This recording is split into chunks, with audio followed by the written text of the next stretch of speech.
Yo, what is going on, everybody? Welcome back to Dirty Red Gaming. And if you're new to the channel, man, make sure you hit that like button, comment, and subscribe to the channel as we try to get to 1,000 subs over here. But nonetheless, if you can tell by the title of today's video, man, we got the traditional Timberland 6-inch premium boot. In this video, I'll be going over the pricing with y'all, the sizing, and what makes this boot so iconic and traditional. I want to say in all cultures, not just black culture or not just hip hop, but just all culture. So I don't want to hold y'all up, man. Let's go ahead and get to the video.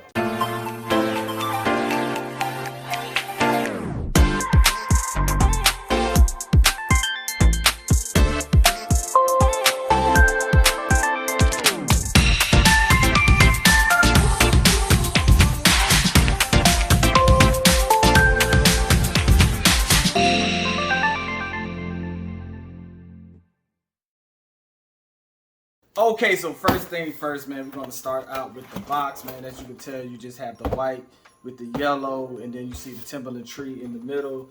You got Timberland on the side of it, white, like an oranges. I wouldn't say yellow, but like an oranges color. I went with a size 10 on these. I can explain it right now. Usually I like to wear my boots. I like to wear these Timberland boots loose. I don't want to really fit and tight on me. So that's kind of the traditional style to go with these, just more of a loose. So I'm originally a 9. I usually like to get my Timberlands in like a size 10. But other than that, take a look at the packaging on the inside. Got the Timberland tree paperwork going on here, a couple of details about the shoe. Price on this is the Timberland shoe, it fluctuates. I don't know if it's just a seasonal thing or not, but I paid $210 for these. But they usually fluctuate from like maybe $150 all the way up to like $210. Some of the prices even go a little bit higher. I have seen them on GOAT for like $150. But nonetheless, I'm gonna give you a quick history lesson on the Timberland boot. Why this is probably one of the most iconic, if not the most iconic shoe or boot. It's not a sneaker, but probably the most iconic footwear you could possibly have. I recommend everyone outside of the Air Force One, Reebok Classic, and maybe Nike Cortez. This is probably the must-have to have in your shoe collection. So I want to say early 50s, like 1953 is when like they kind of bought into, I'm not sure who the family is, but they bought into the shoe company. Early 70s is when they came up with the first, I want to say boot. I want to say 73, they came up with the 8-inch boot. And then they went to the 6-inch boot, which is what we have right here. Then they called it like the yellow boot. They waterproofed it, got the mold and everything, and then they called it like the yellow boot for the simple, the color, the wheat color. And then they had the yellow stitching on it. And from there, that was the only color that they had. And then you go into like 76. I'm not sure. Don't quote me. I wasn't born around that time, but the late 70s, they finally named it the Timberland Company. And then you go into the 80s and 90s, then I want to say Wall Street construction workers, or I want to say late 70s, not 80s and 80s, late 70s is when construction workers, Wall Street workers, and just farmers got into the boot. It was good for what they were doing, very comfortable, but it was more of a construction boot. Then the 80s and the 90s come, and it becomes an iconic hip hop shoe. Run DMC, Wu-Tang, Biggie, all of these, celebrities kind of made this shoe into what it is, which is the 6-inch premium, 6-inch premium boot. And we'll kind of go into details a little bit later as to, when I show you the boot, if you're not familiar with it, but why this specific boot is considered the boot to have. And there are so many other Timberland shoes, but this is the iconic one. But yeah, like I said, man, size 10, you want to wear them loose. So you might want to go up a little bit. Don't go up too big because they are, you do want them to be a little floppy, but you don't want them to fall off your feet. But let's go ahead and get them out of the box, man, so I can show them to y'all. So yeah, let's go. Okay, so we have the boot out of the box, and as you can see right here, man, y'all New Yorkers, y'all be a little easy on me, bro. I'm just trying to, do my little southern thing. Try to lace them up the best as I could. This is how I like to lace mine, y'all can see right here. I haven't laced this one. I haven't even worn these yet, so this is our first time getting them both out of the box at the same time. But this is a quick detail of it. Y'all can see the stitching on them. I think that's what 4 stitching. And like I said, man, they originally used to call this the yellow boot. I'm gonna grab the right one because I got that one stitched up. It's a little bit loose. So let's go ahead and throw the box down and go into it, man. So like I said, man, you just gotta a brown leather boot, molded, injected. They did insulate the inside of it, so it is insulated to keep your feet warm and stuff like that. Then you got this padded, this padded cushion at the top of the boot. Like I said, this is why you like to keep them loose. The ideal is for your tongue to hang like a little dog tongue. Eventually it'll get into that though. Then you got the double layer. So this is something that's also important. A lot of people, a true New Yorker can look at this and be like, this is either the boot or it ain't the boot. A lot of it has to do with the stitching right here. That makes a difference. And the bottom of it. So you see the double layer. You see how it's light here, then it's dark there. That's like a double layer for the heel. That is a true New Yorker. They'll probably look at you if you don't have the right Timberland on and laugh. And you see the bottom of it, rubber at the bottom with the Timberland logo. Then you got your Timberland tag right there. But there's not much to say, just a whole leather molded shoe. Timberland logo right here on the side. Like I said, you got your leather cushion padded here as well. And this is a great shoe to break in. Just break it in, wear it loose, let it flop on your feet. And yeah, so we're gonna get these on our feet. It ain't really too much you could say. The lacing, it's pretty much the lacing. I just go real loose on it. Doesn't really matter. I've seen some people just wear it just like this. See how it's just, and they just pull it out and they just wear it however.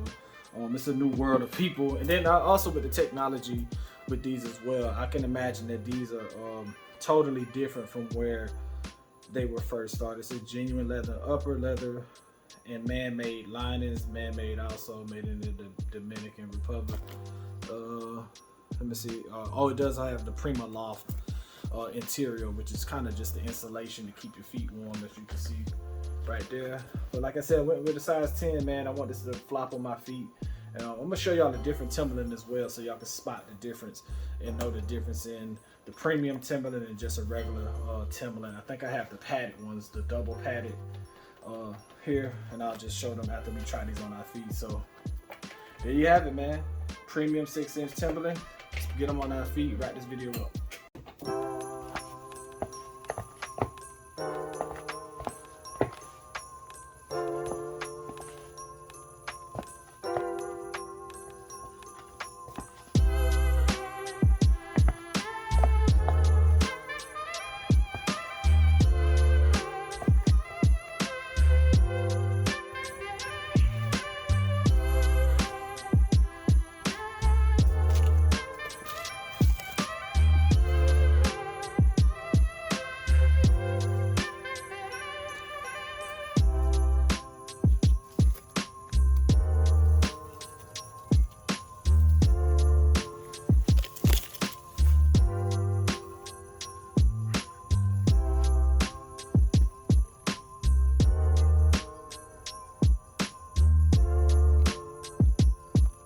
Okay, so y'all seen their own feet, man. Tell me what y'all think. Tell me what y'all think of them, man.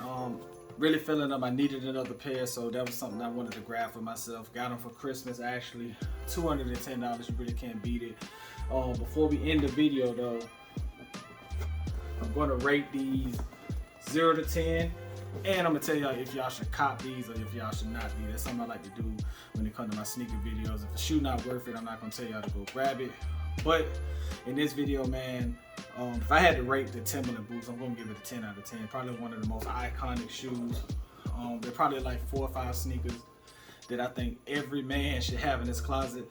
Timberlands is probably one of them, maybe some Air Force Ones. I wouldn't say, I think if you don't have Reebok Classics, then some Nike Cortez will be another classic sneaker that you should have in your closet. But you definitely need you a pair of Timberlands. These are a must cop. Just go with the traditional look, man. Can never go wrong. It's winter time. It's a great boot to have. I'm gonna put one of these boots down and I'm gonna show y'all the difference. So this is another 6-inch Timberland boot. You see it's a little bit worn, but if you can tell the difference in the Timberland boot, for one, the first thing you're gonna notice is the rubber bottom. So you see how this has the double layer, and then this one only has one layer That's a total dead giveaway. Not that it's a fake Tim. This is a real Timberland, but there are different versions of it. And when you go to look for a Timberland, you could wear these. I'm in the South, so I'm in Georgia, Atlanta, so I can get away with wearing these. But if you're in New York, I couldn't get away with wearing these in New York. They would definitely know I'm not from New York. The stitching is pretty similar. It's not white. It looked like it's just more of a tan stitching. You still got the logo, and as you can see, the tongue. See how the tongue is a lot worn than this tongue. It eventually they fold once you put them on and put your pants on. But yeah, this is the difference in the Timberland shoe, the Timberland boot. There's nothing wrong with this boot. It's not a fake boot, but there are different versions of the boot, and this is the boot you want to go with. You want to go with the iconic look. A Timberland, not a Timberland, but a New Yorker would know the difference instantly based off of the color and the stitching, and then the layer in the boots. So it's not a right or wrong. I live in Georgia. I can wear whatever boot I want because in Georgia we're known for Air Force Ones rather than Timberland boots. But you go to New York, they might look at your little boots right here and be like, I don't even know what they would call these in New York. If y'all know in the comments, tell me what these are called in New York. Probably not. I don't even know. I wouldn't say a knockoff because this is a real Timberland boot. And in Georgia, I love wearing my little Timberland boots. So, but we can get away with it here. We can get away with it here. We don't get criticized for not having the right New York boots on. But nonetheless, I'ma still wear my boots. I still wear them. I love to wear them. But we got us a new pair now. Premium 6-inch Timberland boots, $210. I definitely recommend you get your pair, so you should definitely have your pair. Every man should have them a pair of these in their closet. $210, 10 out of 10, and probably the most iconic shoe, or one of the most iconic shoes that you can have. So anyway, man, if you made it this far, I appreciate y'all for tuning into the channel, man. It's Dirty Red Gaming, and we out.